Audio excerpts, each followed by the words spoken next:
Now, without further ado, good evening, everybody. Welcome to our fireside. We are going to start with a short biography about Dr. Gerald Filson, and then we will be inviting him on to speak on tonight's subject. So, Dr. Gerald Filson served as the Director of Public Affairs of the Baha'i Community of Canada from 1993 until he retired from his service in 2017. He is currently a member of the National Spiritual Assembly, the national governing body of the Baha'is of Canada. His education includes a PhD, MA, and BA, and he is born and raised in Saskatchewan. Dr. Filson taught school in Quebec from 1972 to 1979, and during the 1980s, he taught at Sheridan College and George Brown College, and worked for TV Ontario while completing his doctorate at the University of Toronto. He served as chair of the Canadian Network on International Human Rights, a coalition of more than 30 Canadian human rights organizations. He served 2 terms on the board of directors of the Couchiching Institute on Public Affairs and was the chair of its national conference in 2006 and 2007. He has recently served as the chair of the Canadian Interfaith Conversation, a national interfaith coalition of 40 organizations. Over the years, Dr. Filson has traveled widely for his work in South Africa and the Caribbean, and with repeated visits to India from 1996 to 2010. leading a project involving video and village development. So I'd like to welcome Dr. Gerald Filson to join us for the topic, the conceptual nature of human beings, the rational soul according to Baha'u'llah. Dr. Filson, please join us and very welcome. Thanks very much, Homa.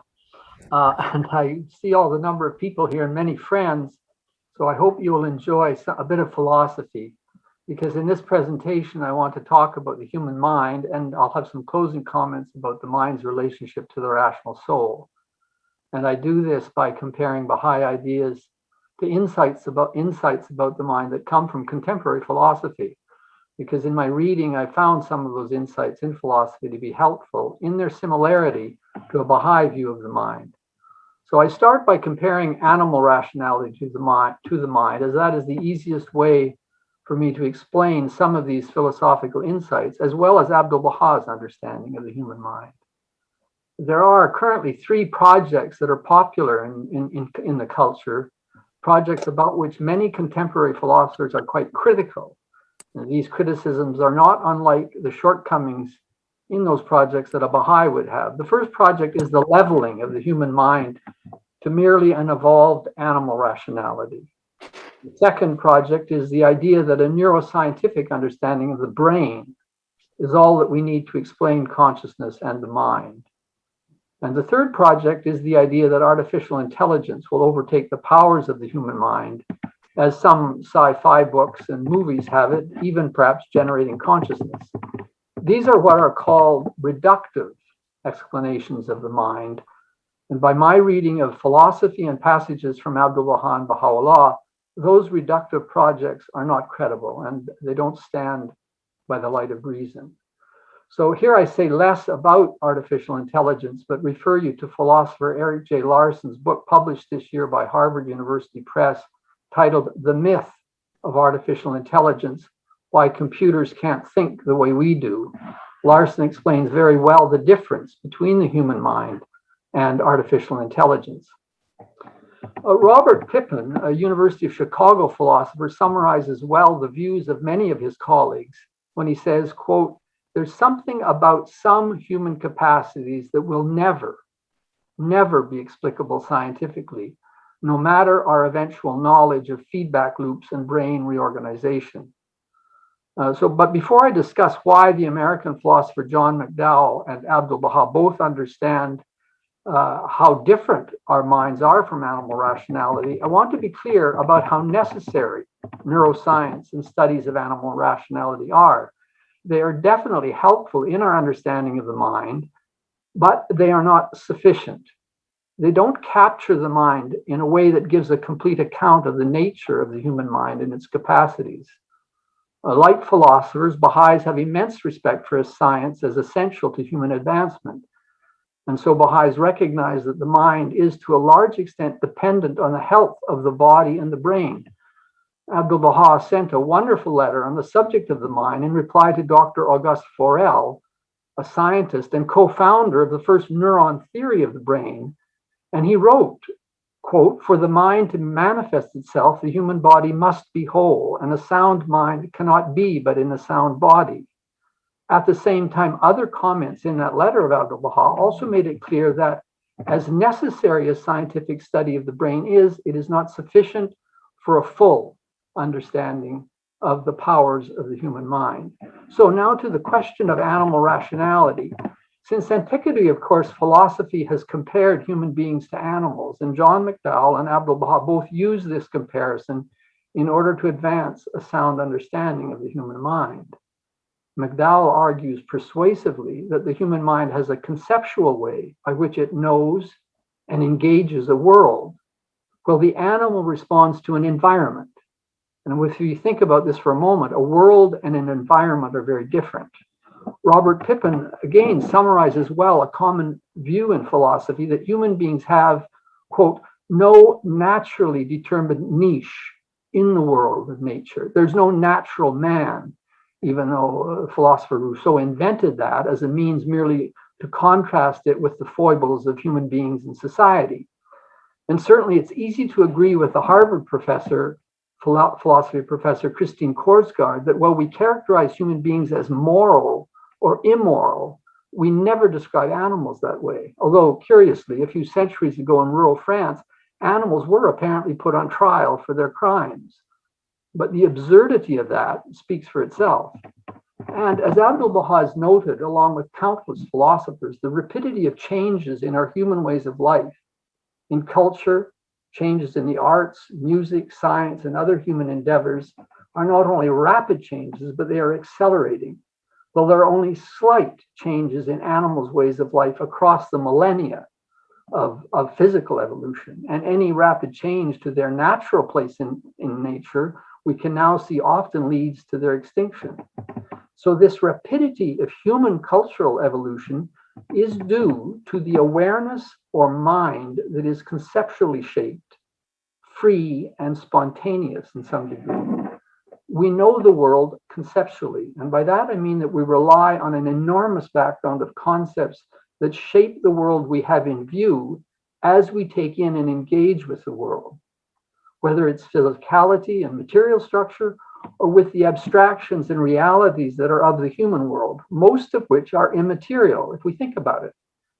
For the institutions, norms, values, principles, language, and purposes and meanings of life are almost all abstract and conceptual.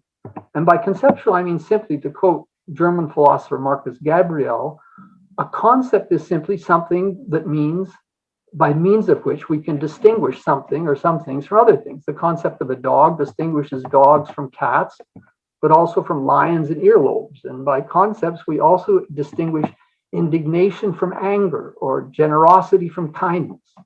And we also distinguish concept classes. By that I mean that red is different from green, yet red is in the concept class of color, which is different than the concept class of texture. And we have learned since infancy thousands of concepts that shape the world we have in view, many nested within each other, and all more or less distinguished from each other. In other words, we know our world by way of the concepts we have learned and through which we make judgments about the world, perceive the world, and take actions within the world that we have in view. Animals may appear to reason in a manner that seems comparable to human reasoning, but they actually respond directly to an environment, not to a world. And they do so by often remarkable differential response repertoires that rely on their acute sensibilities, their sight, their sound, and their smell, and their excellent memory of environments. Memories which, as Abdu'l-Baha said, are often better than human memory, since, as we should note, human memory has a different function than strict fidelity to memory of the physical and the natural. So there is discrimination by animals that appears similar to our human discrimination by concepts, but for animals, it is not about abstract conceptual meanings, but about particulars in an actual physical or natural environment. It is not a world that includes the immaterial, the abstract, and that which is beyond the physicality of the world by which the human mind understands and navigates human realities. The animal's engagement is by way of biological needs, while human beings engage with the world, not a mere environment, and with purposes and projects that reach far beyond our biological needs. We also rely on several more capacities of mind and sensibility and memory. We have imagination, comprehension, language itself, and a different kind of memory, and a way of perception that is influenced by language and the conceptual, that multiplies 1,000-fold and more the combinations of concepts available to the human mind by which we know and engage a world. Language itself, whether by theory, analogy, metaphor, or novel expression, generates continually new ways of how we perceive and understand a world far beyond the environmentally constrained animal. And language, with its subject and predicate structure, gives us a powerful way of combining properties and objects, minds and properties, abstractions and particulars, adding to our working logic of identity, non-contradiction, and inferences of the sort, if X, then Y, which we rely upon even without being conscious of our reliance on that, just as we rely on syntax most of the time without pause or thought given to either the body of concepts that grounds our perceptions and judgments, nor giving any thought to the logic and the syntax through which our judgments and perceptions of mind flow. As the philosopher Donald Davidson comments, quote, language is a mode of perception. It is an ordinary learned skill, but it is essential to the other senses if they are to yield propositional knowledge. Language is an organ, in other words, of propositional perception. And Canada's preeminent philosopher, Charles Taylor's recent book, The Language Animal, expounds greatly on the way in which language widens and deepens our perceptual capacities. So we take in the deliverances of our experience by way of our senses, but in a manner that is always mediated by the conceptual in order for us to have any experience at all. There is an inseparable cooperation of sensibility and conceptuality that cannot be disentangled. To be receptive to the world, we rely on a conceptual idea of a world that is already there in mind, so that as we perceive and recognize features of the world, whether of objects or of human realities, they are then available for placement within the world we have in view, or close enough to allow relative adjustments to a world that shapeshifts as we gain further knowledge of it. This understanding of McDowell resembles the way Abdu'l-Baha explains our conceptual nature. Abdu'l-Baha writes that, quote, the animal perceives sensible things but cannot perceive conceptual realities. Of this power of discovery which belongeth to the human mind, this power which can grasp abstract and universal ideas, the animal remaineth totally ignorant. The animal cannot conceive of intellect. Of these powers it is bereft. These powers are peculiar to man, and there are many, many other such passages like these from Abdu'l-Baha. See, for the animal, the two powers of sensation and memory work together, and they can exhibit impressive reasoning ability by way of differential responses, distinguishing elements that are particulars in the environment over repeated trials in animal training or in responsiveness in its natural niche in an environment as it responds to biological needs. The human being, on the other hand, operates with vocabularies of tens of thousands of words and intricate rules of syntax. And even when we get words wrong or mangle syntax, our common sense way of thinking allows us to understand each other's utterances, as language is also accompanied by gestures and enactments. And this is especially true as the infant learns language. And more importantly, our way of mindedness, consciousness, and thought is also always accompanied by attitude, by attitudes or feelings. Now, this is one of the most profound ways our minds work, is that unlike artificial intelligence that operates on one logical level only, our human minds operate in informal ways on different levels at the same time, ways that always include attitudes and feelings that accompany our thoughts. There's an inseparable quality to the mind and little distance between, as we say, the heart and the head. There's little or no separation between the cognitive and attitude, which is an affective or an emotional commitment that accompanies our thoughts and judgments about the world, and none either between the purposeful or conative and the affective and the cognitive. There's always this multidimensionality to the mind as a feature of our human agency, our consciousness, our freedom and spontaneity within the constraints of the world we have in view, and which prompts our perceptions, our judgments, our affirmations, and our actions. This point is of importance in contemporary philosophy, so I need to explain it a little bit better. It comes from one of the great logicians and philosophers of the 19th century, Gottlieb Frege, who developed the first concept script that today serves as the basis of the digital revolution. But he was also the philosopher who realized that in our propositional judgments and utterances, we always attach attitude or normativity, which we might want to call human agency, to what we know, what we perceive, what we judge, or what we affirm. We cannot avoid having an attitude or feeling about what we know, perceive, judge, or affirm, as we take responsibility and we commit to such judgments or perceptions.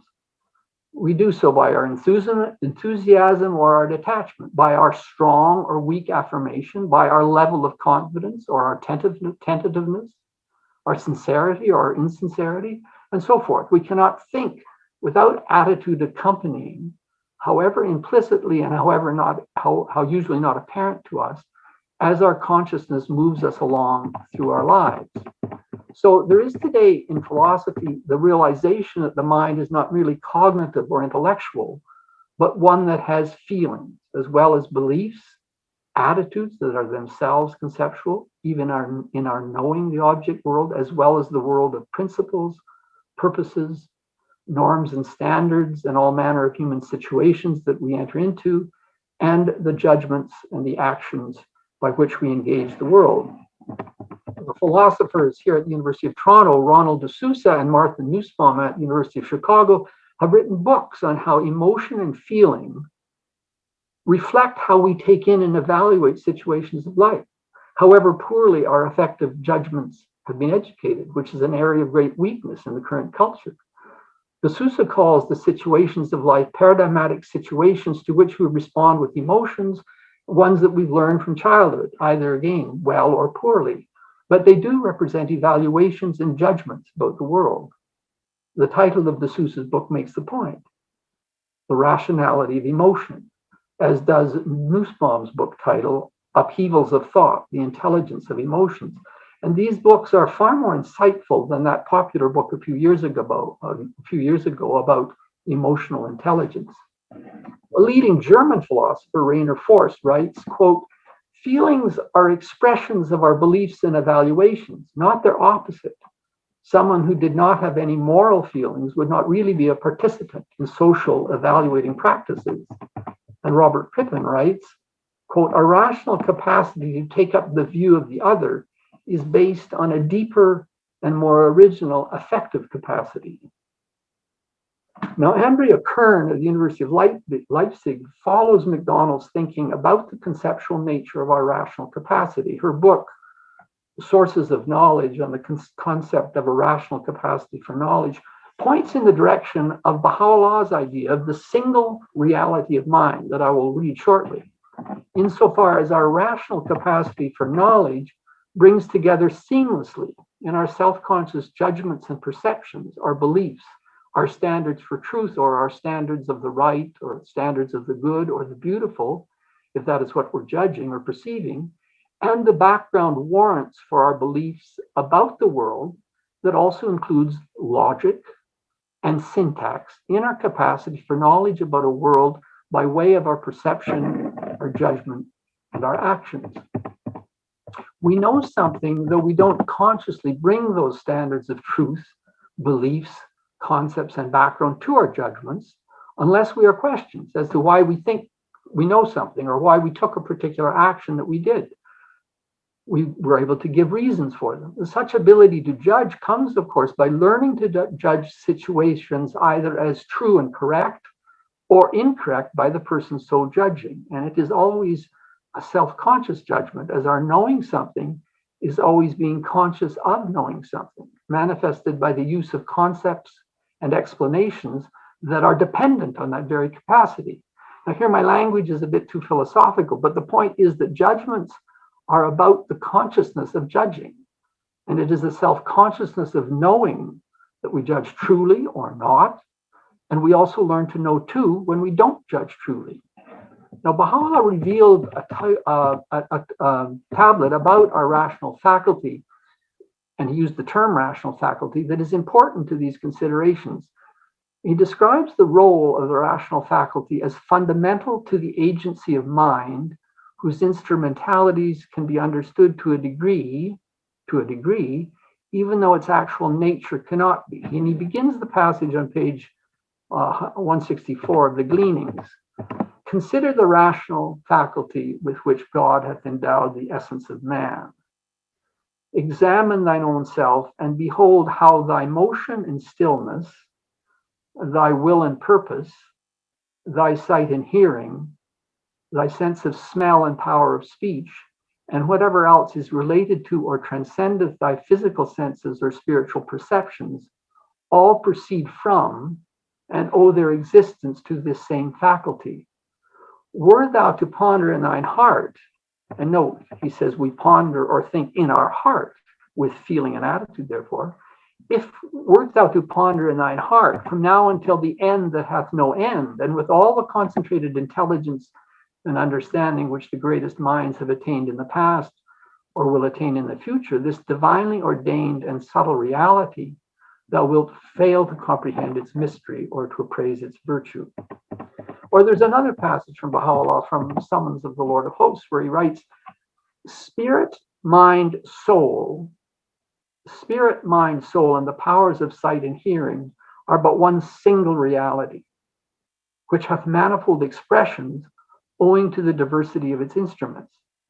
As thou dost observe, man's power to comprehend, move, speak, hear, and see all derive from this sign of his Lord within him.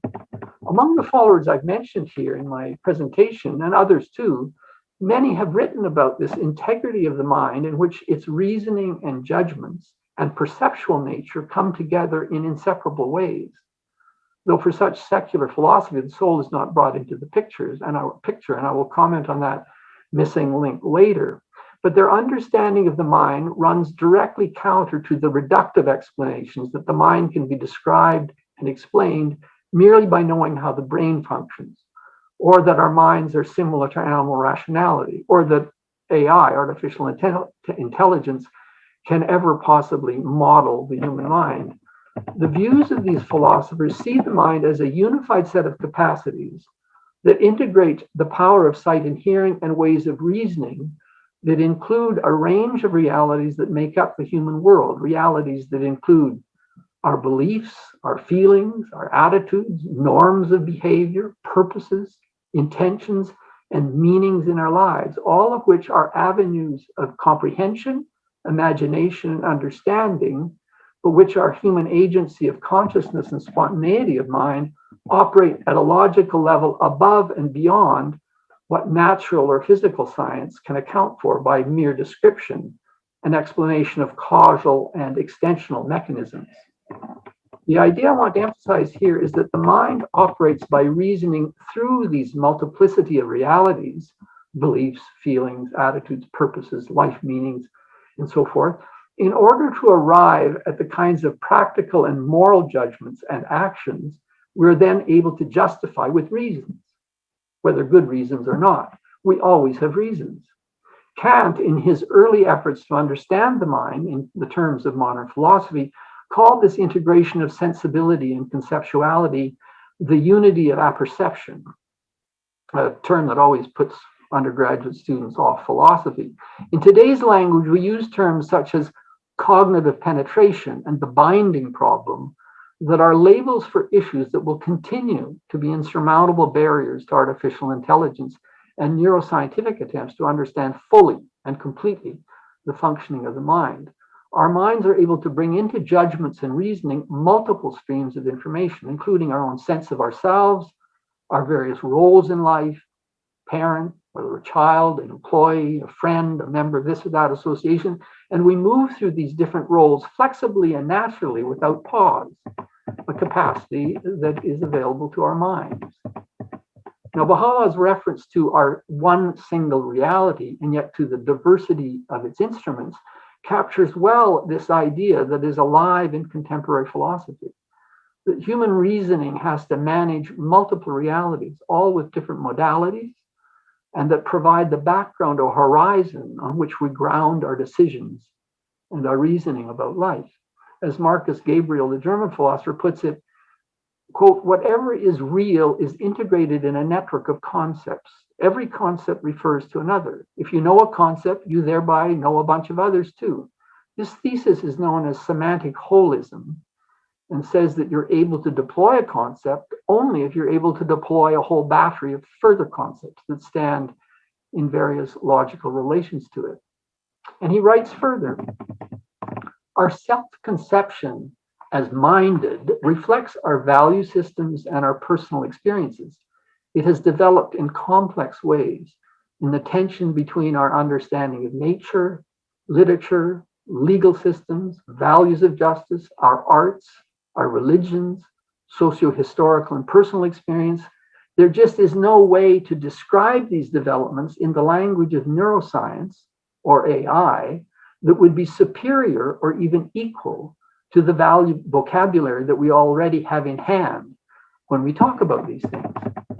Abdu'l-Baha reflects these views, I feel, when he writes that it is the human mind that generates, quote, the sciences, arts, inventions, crafts, and discoveries. For it is only physically that man resembles the lower creation. With regard to his intellect, he is totally unlike it. His mental activity flows through many and varied channels. Look what man has accomplished in the field of science. In the world of art, it is just the same. Now, though Abdu'l-Baha also understands the mind's varied channels, he also understands them as, quote, spiritual powers. And from some answered questions, he says these are powers of imagination, thought, and comprehension, and memory.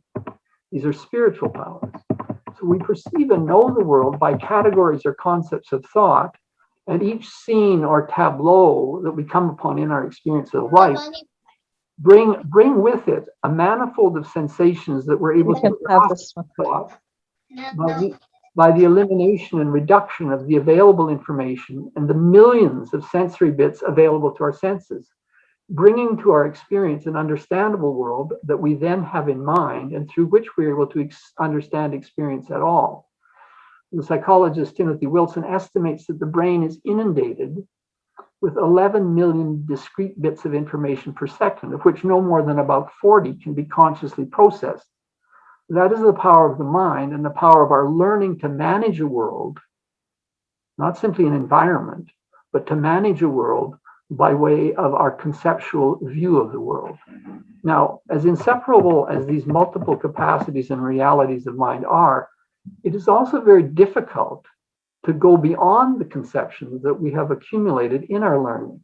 And here, Baha'u'llah is also helpful in making a point that has also become commonplace in contemporary philosophy. Descartes, the father of modern philosophy in a way, asked the question, how do we grasp concepts? 2 centuries later, Hegel asked, how is it that concepts have such a grasp and hold on us? For our conceptual view of a world can really hold us prisoner. And this is clearly a question of importance. Baha'u'llah addresses this issue, anticipating this very problem when he writes, page 317 of Gleanings, to whatever heights the mind of the most exalted of men may soar, however great the depths which the detached and understanding heart can penetrate, such mind and heart can never transcend that which is the creature of their own conceptions and the product of their own thoughts. This captures very well McDowell's understanding of our conceptual view of a world by which we perceive a world by way of placing the deliverances of our sense perception and our understanding within that world that we have built up over the years of our learning about the world. And as Baha'u'llah points out, quote, these are limitations to which man's finite mind has been strictly subjected. The mind of the human being can never transcend that which is the creature of our own conceptions and the product of our own thoughts. This includes a limitation of mind that we cannot ever fully understand our own workings of the mind and the way in which the rational faculty operates. And again, this has to do with its connection with the rational soul, a point I'll come to later. But it also addresses how our own conceptions can hold us prisoner to assumptions of the world that we have in view and on which we rely. So at the same time, there's an emphasis in the Baha'i writings and literature on how we are always to be progressing in our own education about reality. We should never stop investigating reality. And Baha'is have learned over the past 25 years just how much we have been able to learn, and we've learned to do that by practice, by actually doing things, by making mistakes and so forth. Or as Aristotle said in his Ethics, quote, for the things we have to learn before we can do, we learn by doing. And this is the way Abdu'l-Baha understands the process too. We take actions and then we learn. Paul Lample, in his book, revelation and social reality draws attention to Otto Neurath's image of how we go about that work. And John McDowell uses exactly the same image in his view of human learning. We are, as it were, at sea on a raft or a boat that we have to rebuild one piece at a time while still staying afloat, replacing by bits and pieces one timber of the ship after another. And so with gradual adjustments, we come to learn new ways of thinking about the world.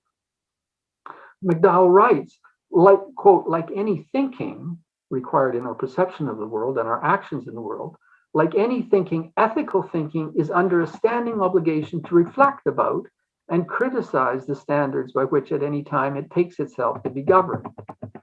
The required, and he goes on, the required adjustments to the system depend on what we take experience to reveal to us, and we can capture that only in terms of the concepts and conceptions that figure in the evolving system.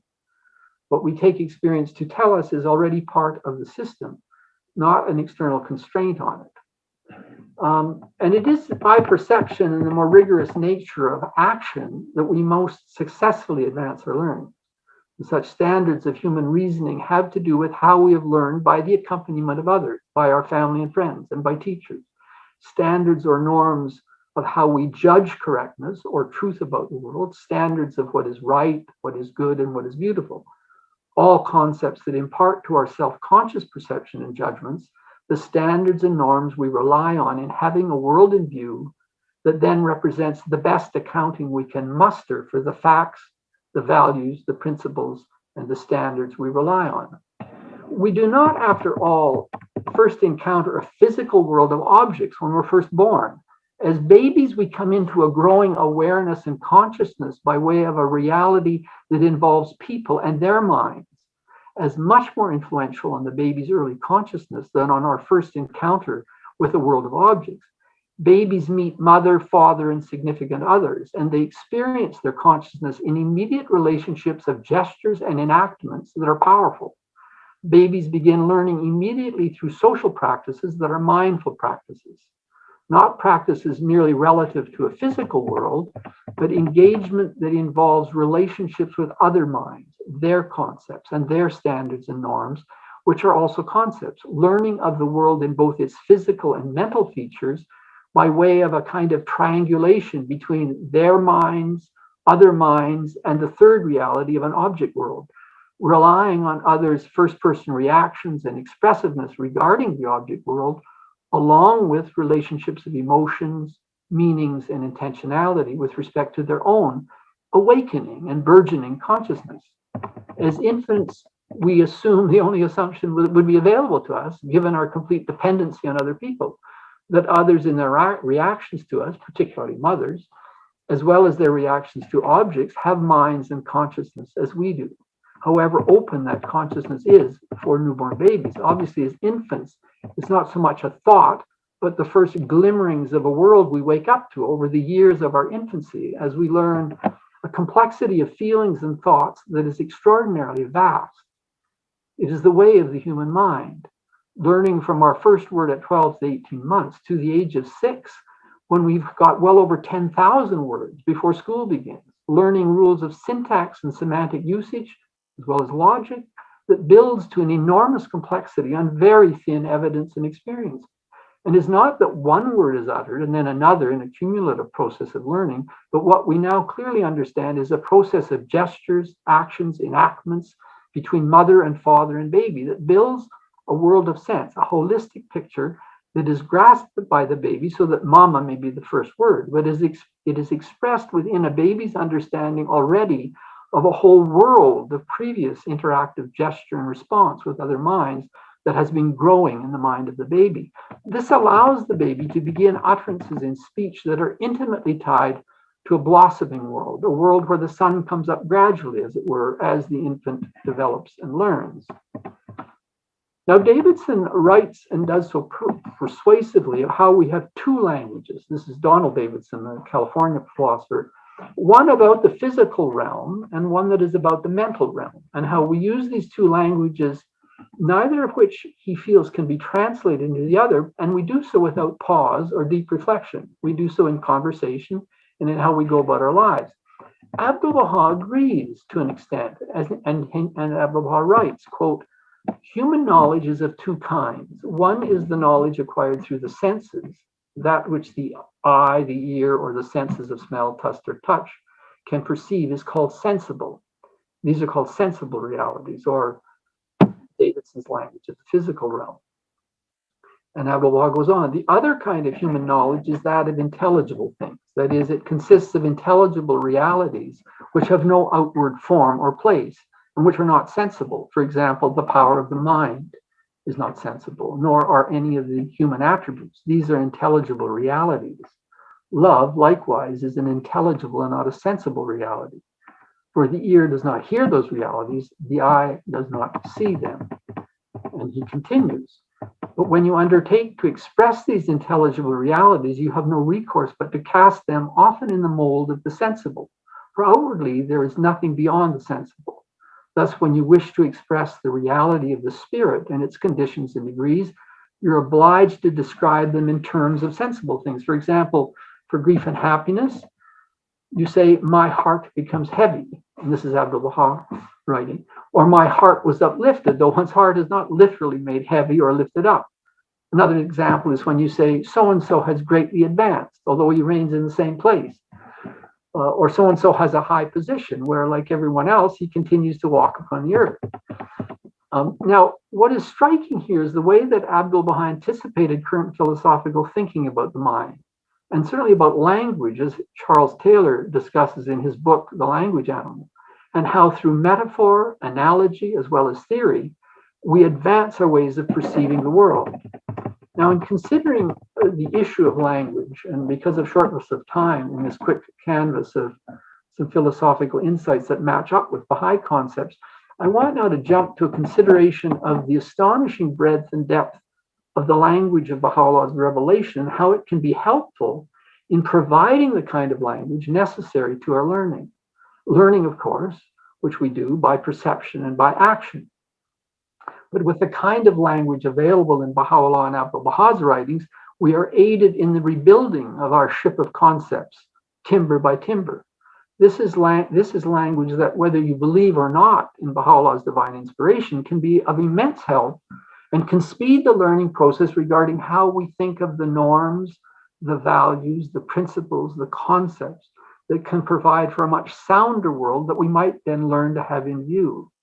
Certainly, humanity faces such enormous challenges of the environment, gross inequities, continued racism and prejudice, and on and on. We can do that with renewed confidence in the power of the human mind in its exercise of perception and judgment. If we access the language of revelation, we can go deeper into a way of recognizing the values and purposes that contribute to how we think about the world. Yes, we're all confined to the limits of our own conceptions, but we also have to keep progressing in our learning. And this is possible, especially taking advantage of the way Baha'is have been learning over the past 25 years in our community building efforts. And there is progress to be made too in the journey of humanity as a whole. As long as we have enough conversation and discussion, if we make adjustments to our ship of concepts by which we navigate the world, replacing one beam of our ship after the other, and shape-shifting the world towards a view that is a better one. In the revelation of Baha'u'llah, one finds a comprehensive and coherent and logical set of concepts, along with the language that brings those concepts together in new and helpful ways that can enrich our understanding of the spiritual dimensions of reality for believer or non-believer alike. Now, in Davidson's language of the mental domain, unlike the domain of physical description and explanation, we reason by way of interpretation, not description, regarding our beliefs, feelings, memories, attitudes, imagination, possibilities, and so on, norms and values. And we also learn by the interpretation of others who we assume have the same challenging processes going on in their minds. This understanding that is interpretation is not a kind of pure description and explanation of phenomena that natural science involves. For interpretation always has a measure of indeterminacy that is important to the kind of creatures we are as human beings. Now, Baha'is also do rely on authorized interpreters like Abdu'l-Baha and Shoghi Effendi, Abdu'l-Baha's articulation of his father's revelation is very helpful, but we still have to learn by our own interpretation of how to understand him too in our own personal lives. The language of revelation that Baha'u'llah employs provides humanity with a reservoir of language that may allow humanity, if we make use of it, and you don't have to believe in God or Baha'u'llah to actually read the Baha'i writings, we find there an appealing and appropriate language of the spirit, of the immaterial or spiritual forces, the meanings, the purposes, the attitudes, the emotions that are alive to us if we try to perceive them.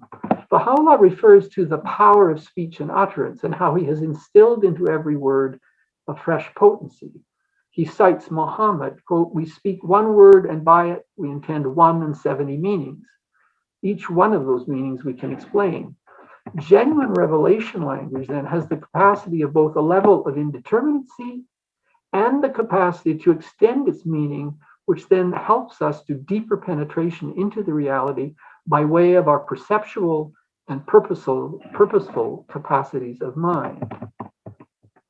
Language that incorporates concepts of a spiritual nature and their interrelationships, often in figurative and constitutive ways that build sound concepts regarding the world we then have in view, can have a major influence on how we might learn new ways of perceiving the world, perceiving others, and how we can reason through our feelings, our attitudes, our beliefs, our norms, our values and purposes that then justify our actions. Our interactions with others can then take on a sense and feeling that is spiritual, not by turning away from the material dimension, for our language always has that feature in this plane of existence. It is often only by material means that we can advance our spiritual purposes, our feelings, and the cognitive appraisals of lives, but we can develop finer discriminations in how we see and hear the world, in both its material and immaterial aspects, in the material and spiritual dimensions of reality, relying on our rational faculty and our capacity for knowledge, and how language and perception can help us through to refining the standards of truth, the standards of the good, the right, and the beautiful that we employ in seeing and acting in the world and in making judgments about the world. The language of revelation provides this help by its multiplicity of expressiveness. It's metaphoric, analogical, figurative, it's direct, it's descriptive, it's explanatory, and always with different registers of attitude, feelings, and modalities. Genuine religious language is about unity, love, and understanding, moral qualities, and the living of a life that moves a person closer to God. It's surely then neither a great leap of faith or of argument to make the claim that the language we try our best to learn from, to draw on, to live with, and share with others, is a language that deals with those features of the world that can guide our perceptual attention in ways that allow us to see the world in the light of qualities, among others of love, mutual understanding, care, kindness, and justice. In doing so, we learn to see with our own eyes and not through the eyes of others. For what other ways of perceiving the world do we have but our own eyes? Recognizing that justice is God's gift to thee and the sign of his loving kindness. Set it then before thine eyes. Abdu'l-Baha writes, "Let them open wide their eyes and uncover the inner realities of all things." Our spiritual perception, our inward sight must be opened, as Abdu'l-Baha says, so that we can see the signs and traces of God's spirit in everything. Everything can reflect to us the light of the spirit. We need to accept the fact that the mind cannot be fully or completely explained by natural and physical science. The mind and human action has a degree of freedom that lies outside the laws of causality that natural and physical science must assume exists.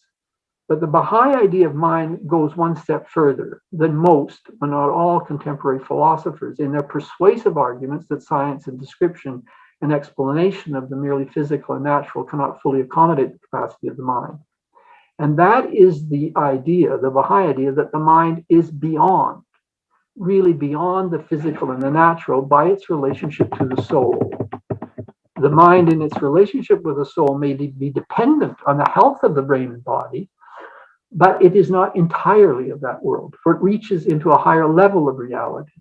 Now, this sounds spooky or otherworldly, but we can, I believe, try to understand it in a way that brings understanding well within a way of understanding the mind that still recognizes the constraints of the physical and natural, yet transcends those constraints in other ways.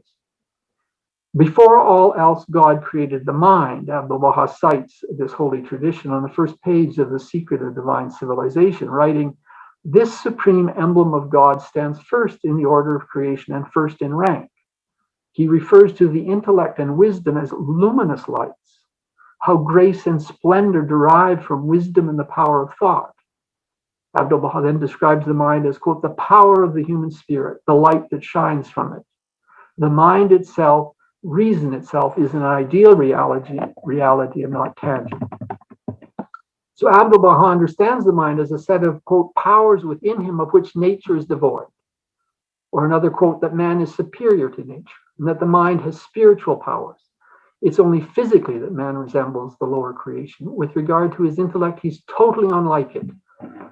Now, the soul is spiritual outside of nature, to be sure, but so too is the human mind to the extent it turns to the soul's aspirations and aims. It is then, in its inseparable relationship to the soul, spiritual, and we even want to say supernatural, without lending to the word supernatural that kind of spookiness or otherworldly connotation, because it is in fact our minds and our consciousness that is the closest to us and our human reality.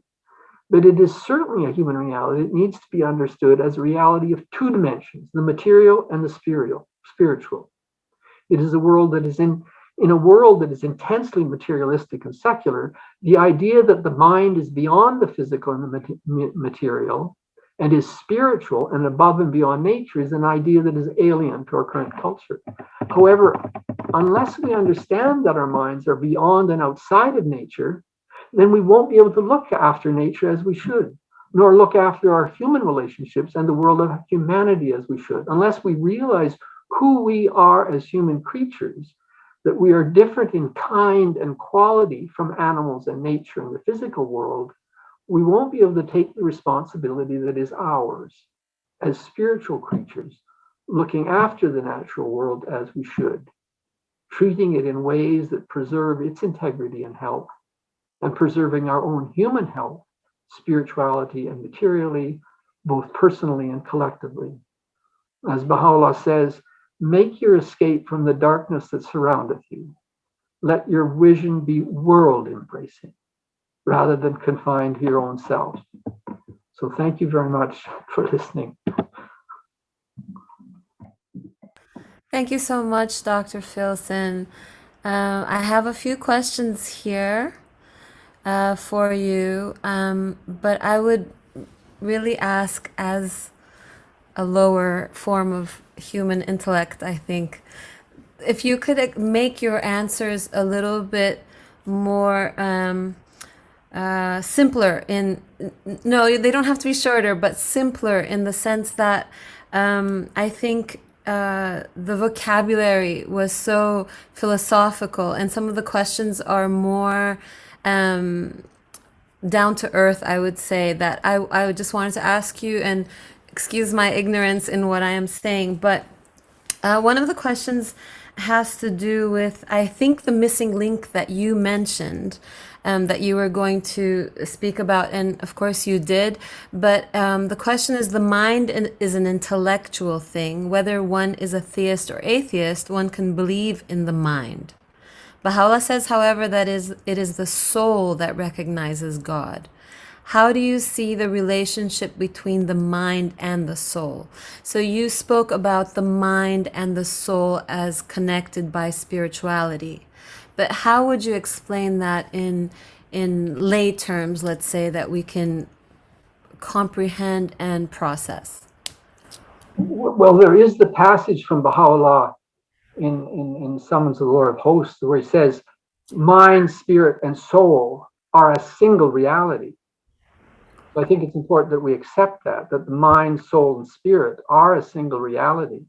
They're inseparable, but then their expressions is through a diversity of instruments.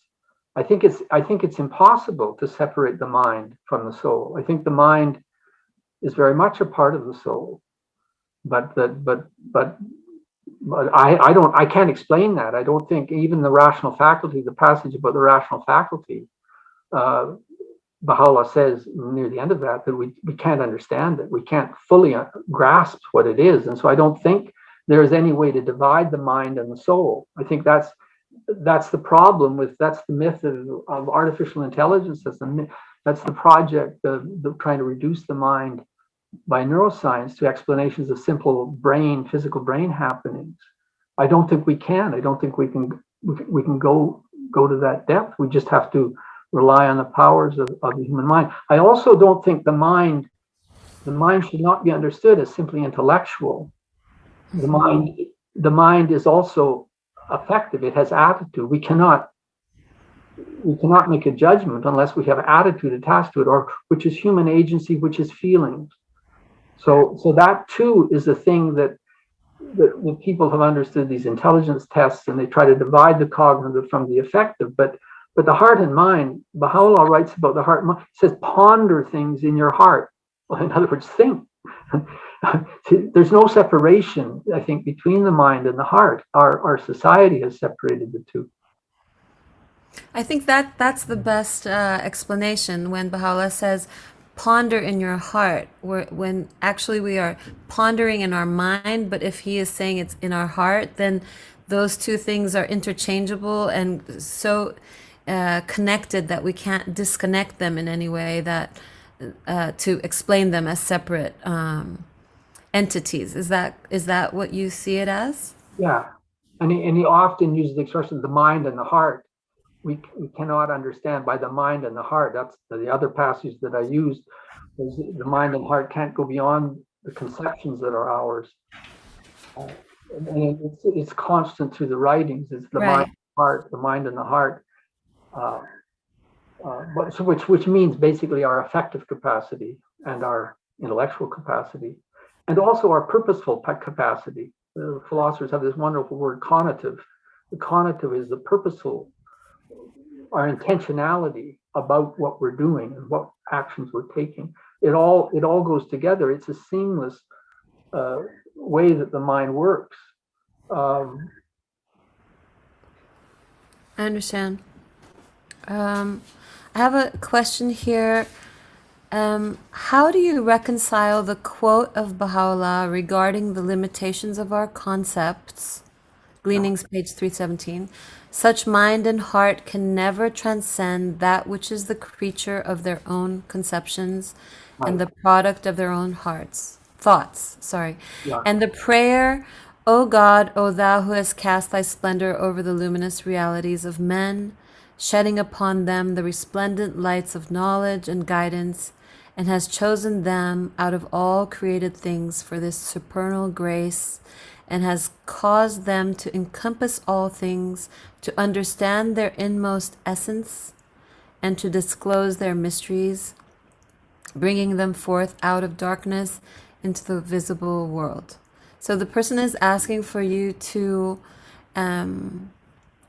reconcile these two quotes, and if you could just talk about this a little bit.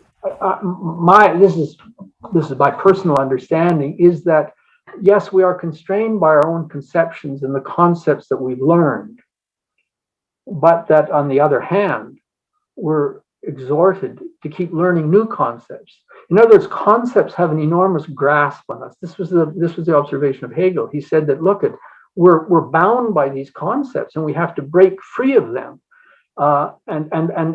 and see deeper into the reality of the world. And I think that's what Baha'u'llah is saying, is yes, you're bound by the conceptions and the concepts that you've built up and how you've learned about the world, but you also have to, by obviously reading the writings, having the value, the revelation of Baha'u'llah impact your mind and your soul, which it does at the same time, mind and the soul being a single reality. That's how we are enabled to continue to perceive and to try to perceive and penetrate by our perception, by the language of revelation, to see beyond the material aspect of life to those deeper spiritual realities, which are about love and human association, human unity, kindness, generosity, and those kinds of things. But too often in our culture, we're taught rather to see what isn't working, what is wrong with other people, to blame other people, rather than to try to see the good in other people, and the spiritual qualities that other people have. So I mean, I think the two work together. I mean, the fact is we are limited by our conceptual take on the world, if you want to put it that way.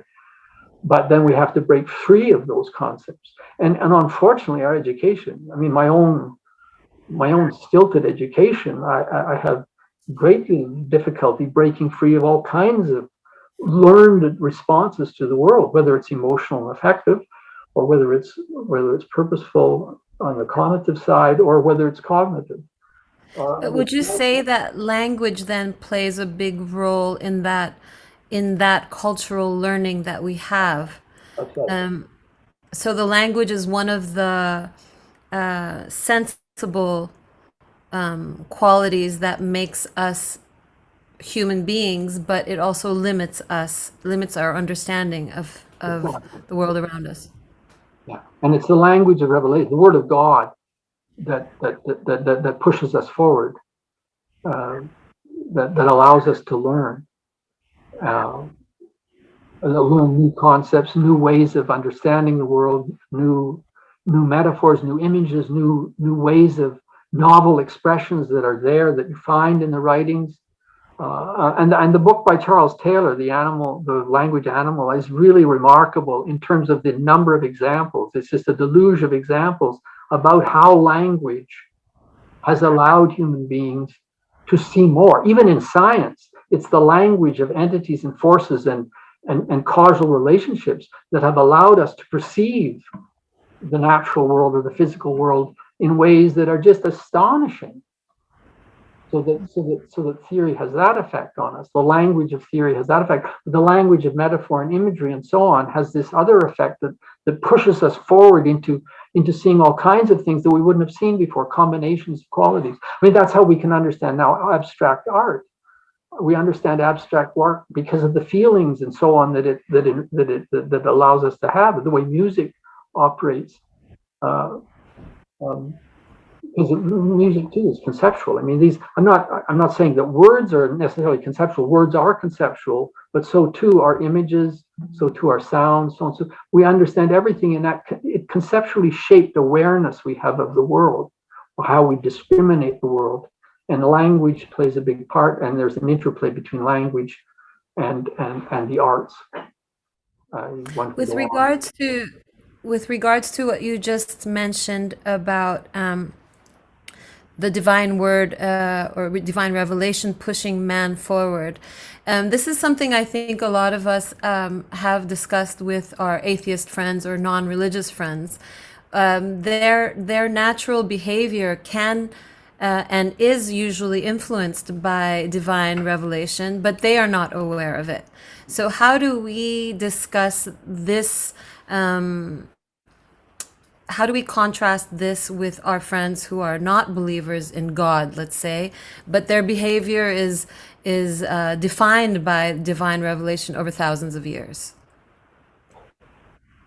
I mean, that's a challenge. I mean, it really is a challenge. But even Jürgen Habermas, who is probably the most important philosopher of the last 50 years, even he now has come around to understanding that it is religion, primarily the Christian religion in his case, because he sees it from a Western perspective, a European perspective, that has allowed humanity to extend, to develop, and to progress as fast as it has. And that, as he puts it in one phrase, how does he say? He says the semantic power of religious language has yet to be matched by secular language, some phrase like that, and that we have to really pay more attention to religion. But now, how do you do it? I don't know. I mean, there's a book by Robert Bellah called, I think it's The Evolution. It has to do with religion and evolution, where he traces how myth and then the religions have advanced the actual cognitive capacity of human beings. How religion leads the way in opening us to other vistas, other possibilities that lie before the future of humanity. But it's a struggle. It certainly is. I have a question here that says, in this excerpt from the tablets of Abdu'l-Baha, we read, religion must conform to reason and be in accord with the conclusions of science. For religion, reason, and science are realities. Therefore, these three being realities must conform and be reconciled. A question or principle which is religious in its nature must be sanctioned by science. Science must declare it to be valid, and so on. Can you comment on that with regards to what we are talking about with the connection of these concepts? Yeah, and I do. I want to make clear that neuroscientists, in fact, there's one of the Institute for Studies in ISGP people that is a neuroscientist. She's doing her doctorate in California, I think. She recognizes the reductive project where people believe. I mean, this is not neuroscientists who are all claiming that you can explain the mind and consciousness by a neuroscientific understanding of brain happenings. I mean, that project is not a sensible project. I don't think it doesn't stand on science.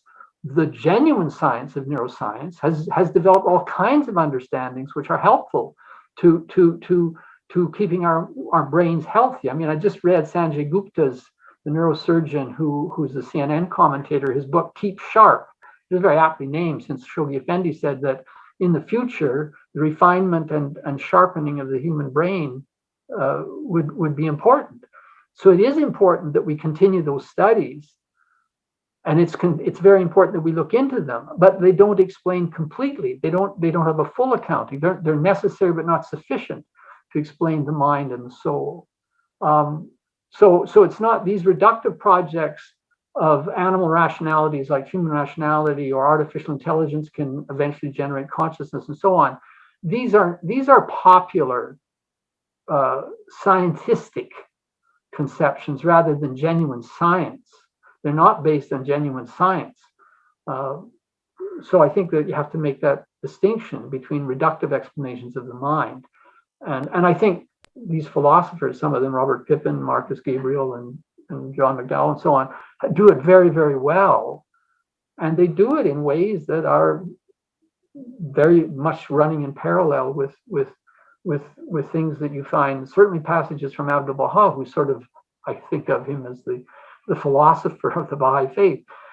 Baha'u'llah was the poet. And I think it's very important that science has no total explanation of the universe. There's a philosopher and mathematician that William Hatcher used to cite who says that there's no total explanation beyond a poetic explanation of the universe. Science is always focused on this phenomena or that phenomena or that phenomena, and that there is no total explanation of even physical reality possible to science. Because there's also another principle in science, and that is that evidence always underdetermines theory. In other words, theory is always less than the evidence that one can accumulate, because by accumulating more and more evidence, you're always changing theory. So theory never ends, scientific theory.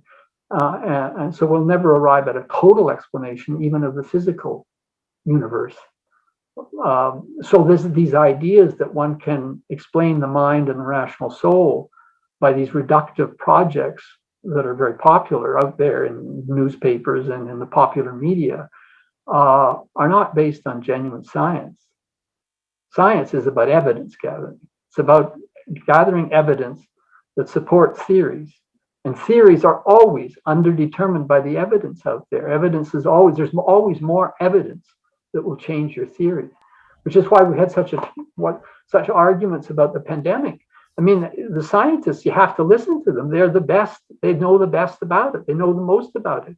But it is always going to change next week because there'll be more evidence coming in. Right. Okay, I have one other question here. How do you consider the following statement Baha'u'llah presents in the Seven Valleys in light of philosophical analysis? Knowledge is one point which the foolish have multiplied. Would you I, like to comment on that?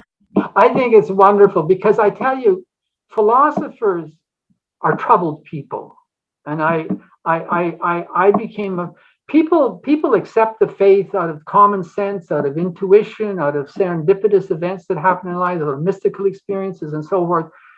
I came to Baha'i faith through philosophy because of the fact that I had so many anxieties about what I knew. I had doubts. And that's how philosophy is. And there's been a real turn in the 20th century towards the limitations, or philosophy as therapy. And I'm not sure that Western philosophy will continue that much longer. I mean, it's really changing.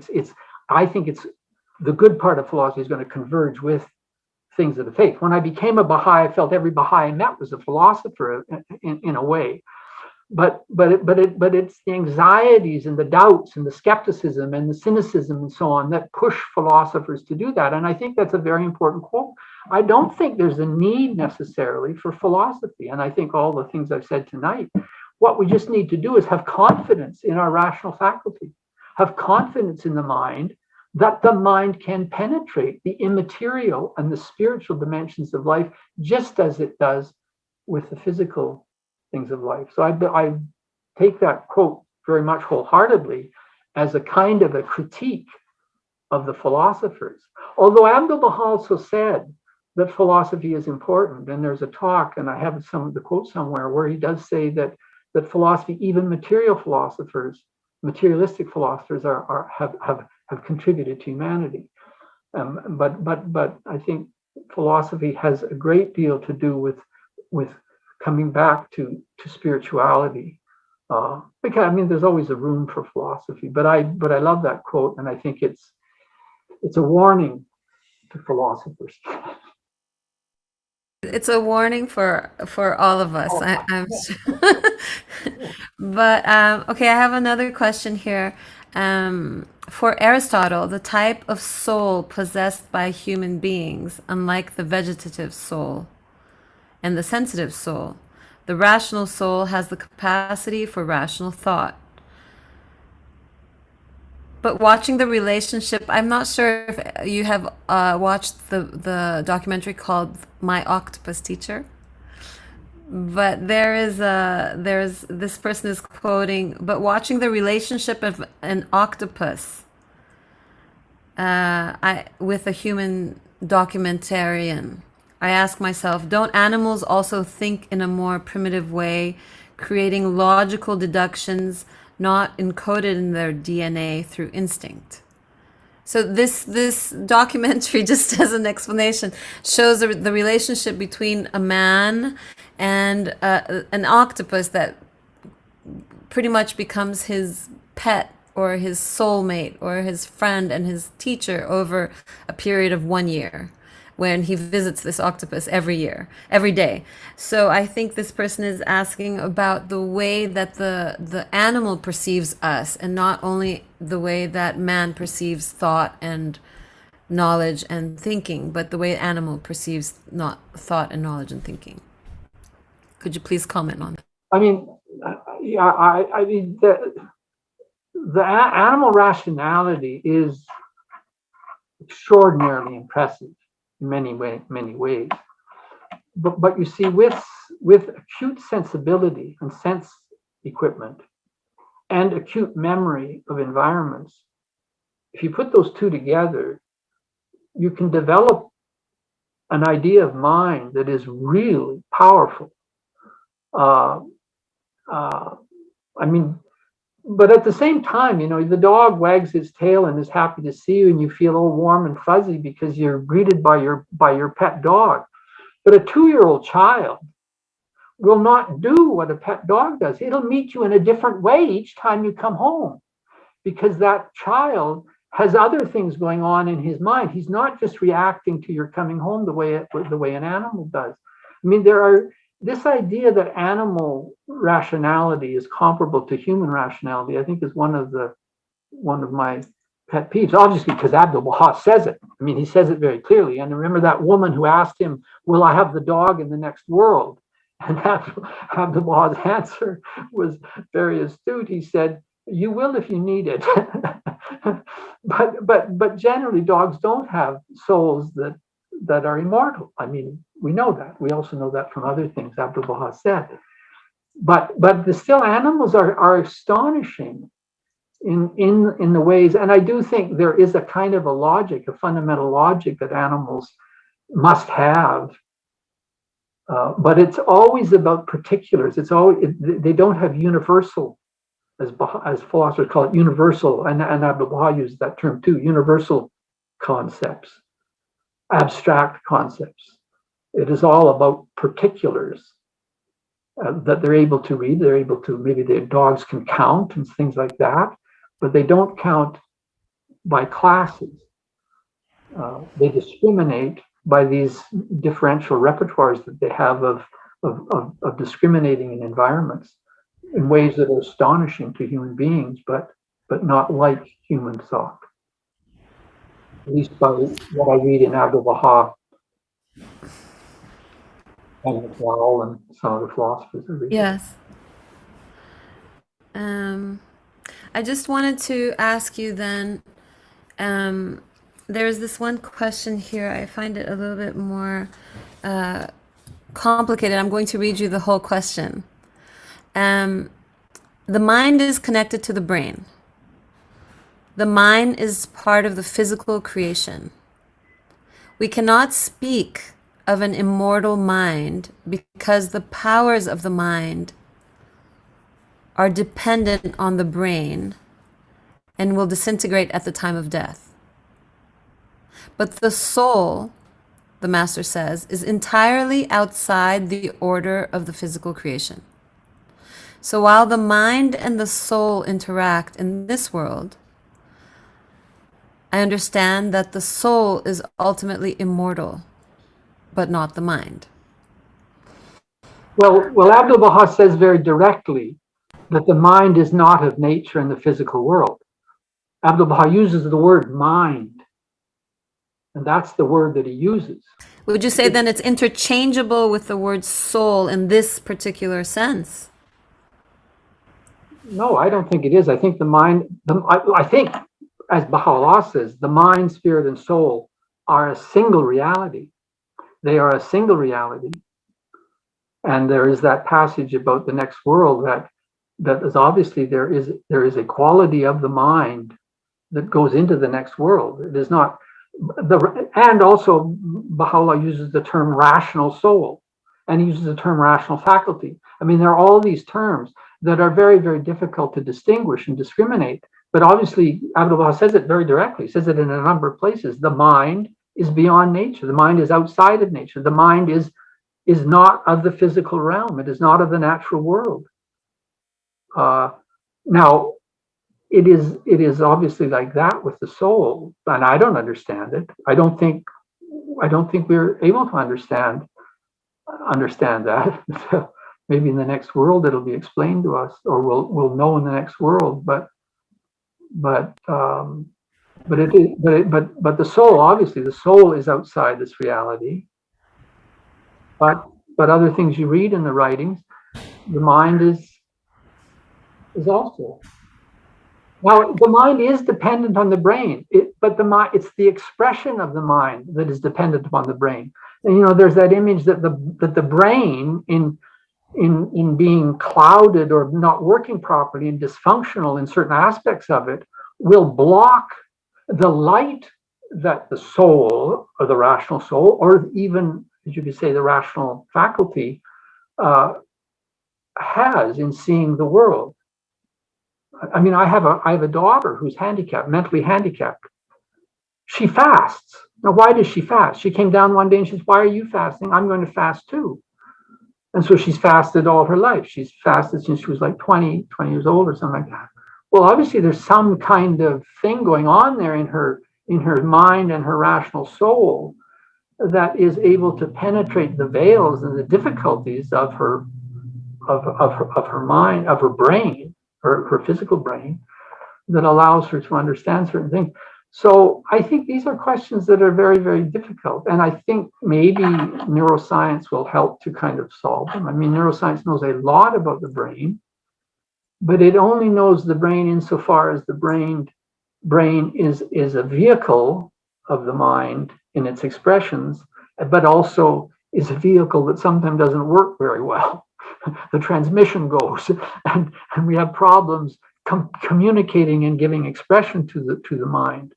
So I think once we pass away and the physical side decomposes, the soul is a single entity. That much we know. The soul is a simple. It is not composite. So what does that mean? God is not composite either. There's no composition to God.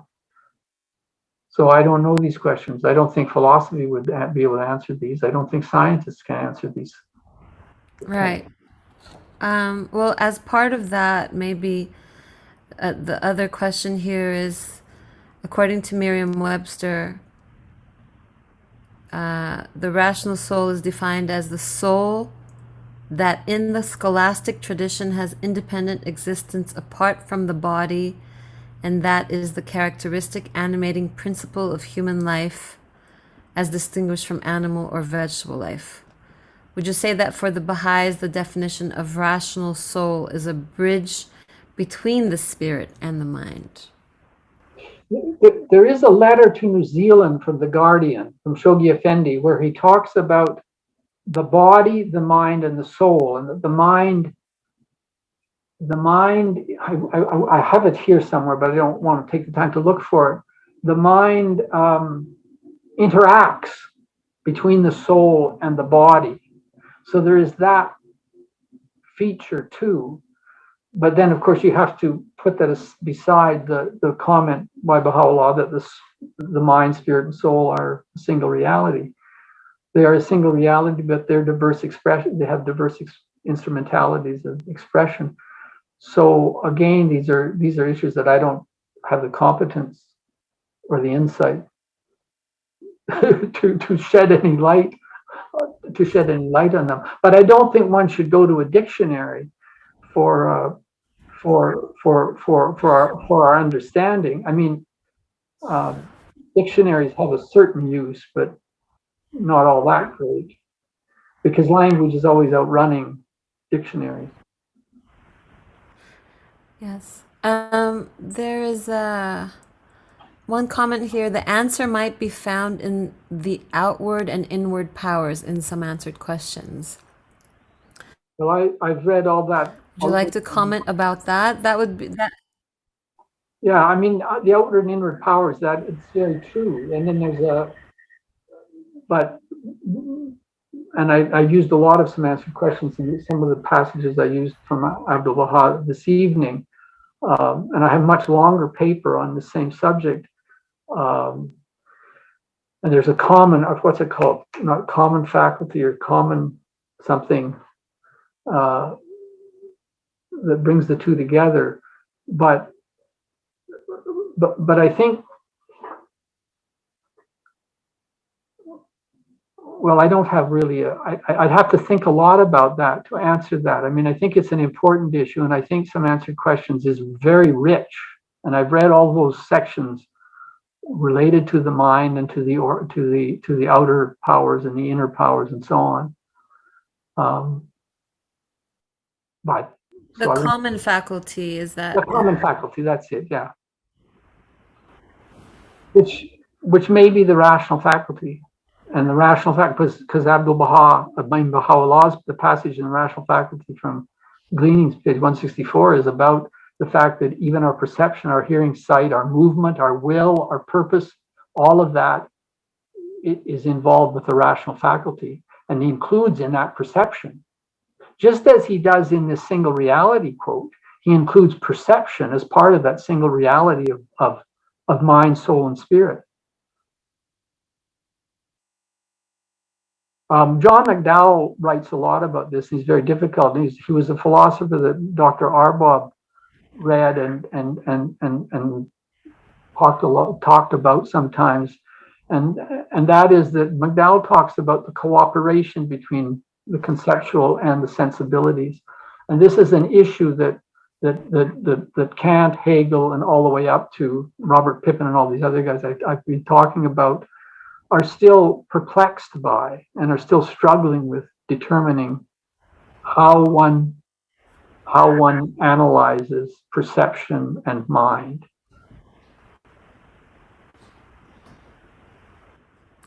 Well, I think we've come to the end here.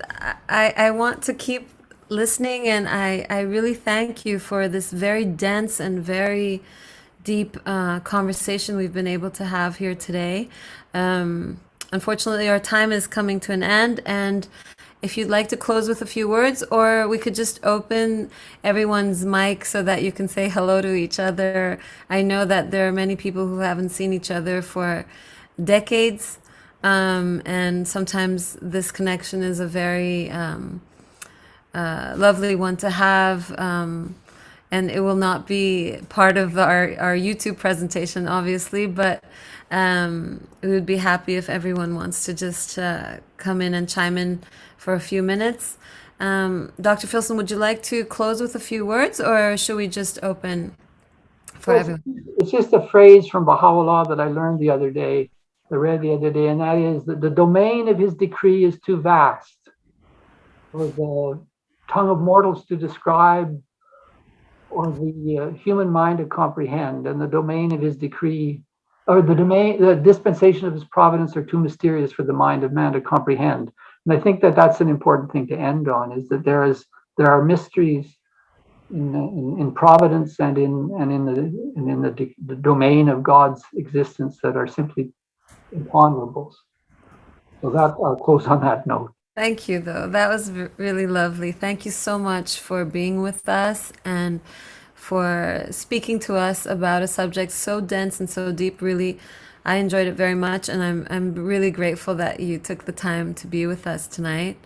If anybody would like to unmute and say hello, you're welcome to do so at this time. But we will be closing up this link in a few minutes.